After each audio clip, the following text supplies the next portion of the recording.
And then you are the best friend, and then you have to drink vodka. This woman's like looking you up and down. Что? What mainly surprised me was how tight security is. I've waited in queues, particularly when I was here as a tourist. I've waited to check out of hotels.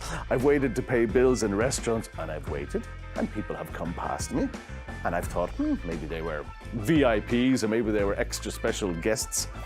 And I waited and waited and waited, and then I realized I just got to do it the Russian way, and I just got to. Superstitions. That was the first thing I really noticed. You know, the empty bottle, shaking hands in the doorway. I've recently been at a comedy show. I don't know, I found them very intimidating. A long time ago, I would say, like more than 5-10 years probably, people never stopped their car.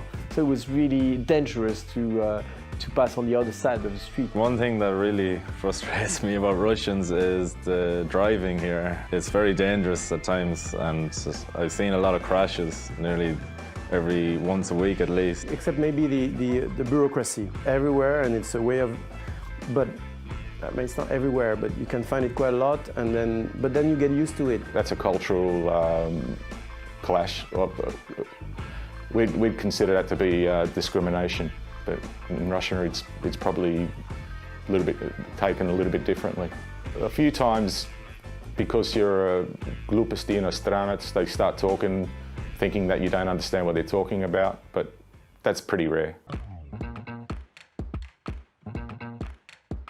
Having the parties at somebody's house rather than at a restaurant. I like the way they celebrate New Year here. It's like Russians celebrate New Year like we celebrate Christmas. I love to go to banya. That's one of my favorites. I hope to say that I learn how to drink vodka. I like also how they propose toasts and everyone has to make a speech. Like the other day I had to make a speech in Russian and it was pretty daunting.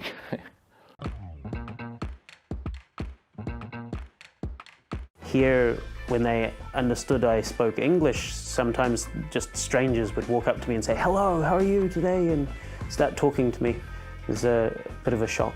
People say we have bears in balalaika and in the woods, and kak valenki and kak ushanka. But really, that was just a stereotype that I think exists more in Russia than abroad, because my knowledge of Russia and the culture was, honestly, it was vodka. When I go into a house, I have to take off my shoes in Russia and take off my coat, obviously, but I take off my shoes and wash my hands. That was new to me as well. It was a wood-fired banya, and we're all in there naked, getting whipped with birch, and I thought I was going to die. Honestly, it was so hot, I thought I was in the middle of a volcano, and I thought my head was going to explode, and any minute I was just going to melt. And as soon as we got out and had a cold shower, it felt $1 million. I had this image, I don't know why, but I was sure that there were always snow during the winter, and I was certain that people were going to their offices or in the streets with ski. First time I came here, I went into a shop and it was a pretty old school Soviet attitude, you know, like you go in there, this woman's like looking you up and down. Что? You know, like I'm thinking, oh, well, I'm here to buy something. That maybe Russians are not the most talkative people when you meet them, or there can be a certain coldness with certain of them.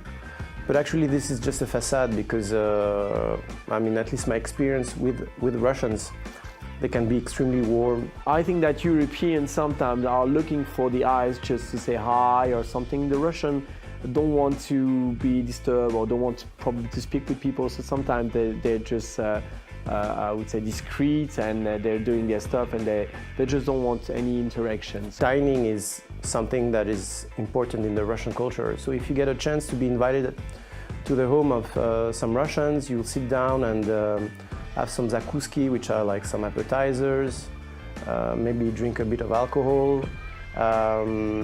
Music is everywhere here. And when you look at them first, their heads might be down a bit, but if you get talking to them, they're warm to you and they're nice in the end. Gotta say is that Russian people will do anything they can to help you once they know you. You know, they're loyal. They're loyal to people around. They're certainly loyal to their families, and it carries over into being loyal to their friends as well. Another trait of Russians, I would say, they're very direct and straightforward,